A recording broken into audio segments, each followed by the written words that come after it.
Welcome back. Well, manufacturing meltdowns are hitting the U.S. heartland as the semiconductor and supply chain disruptions extend into agricultural components. Here to discuss the implications is Greg Toornman, AGCO VP of Global Materials. Thank you so much for being here with us, sir. Take us through the process of how chip shortages are now trickling down into the agricultural parts like tires, and just how dire is the situation? Well, it's very challenging, Karina. So for us, the planning of these critical components starts many months in advance. And with that, the planning and execution between the time we order and the time we receive is very, very important for us to understand. And in between, those things that happen from a supply chain disruption happened quickly, and we need to be on top of that. What we've found over the last several months is that fragility of that information flow and the ability for the chip suppliers to execute is getting to be more and more challenging by the week. As a result of that, we're having to take desperate actions to ensure that our products are able to be produced to support our end customers, which are in need of our products across the globe. And how much of this is influencing the price of the end products here?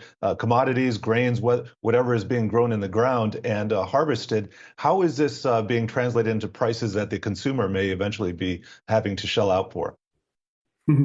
That's a long answer, Jared.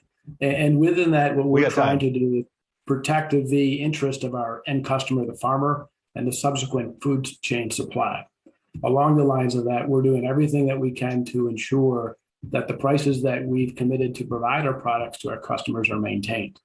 With that, over the course of time, we have seen some inflation across a various range of commodities, and we're doing our best to try to maintain that to the minimal amount of possible cost being passed on to the customer. And what are farmers having to do to sort of try and compensate for not being able to access these parts? I think I read that they're heading out and buying, new pieces of equipment just for the parts. Is that the case?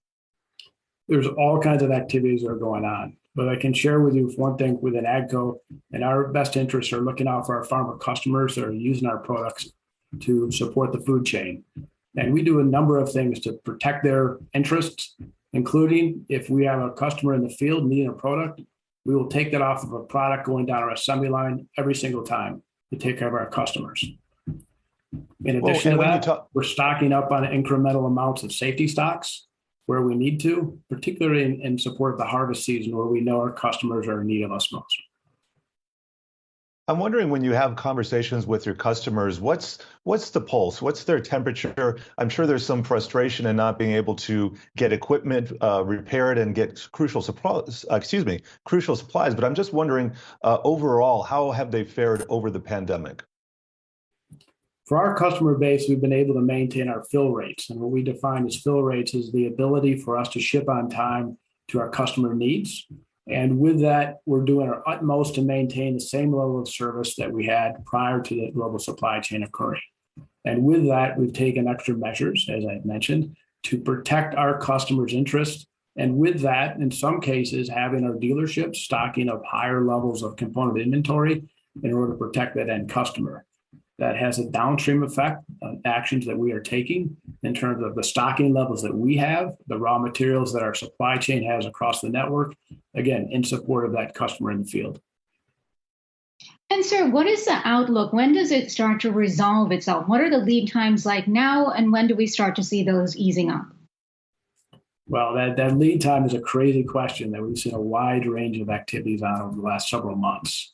And with that, whether it's steel, whether it's plastics, whether that's semiconductors, or the sheer manufacturing aspects of it, we are planning in our systems, providing our supply network more visibility along the chain to allow them to better plan, to better execute. That then enables their performance to be in support of what our needs are, again, supporting the end customer in the field in the case of the aftermarket needs, and in the case of the new product builds, our assembly plant needs. All right, we will have to leave it there. Greg Toornman, AGCO VP of Global Materials, thank you so much for your time.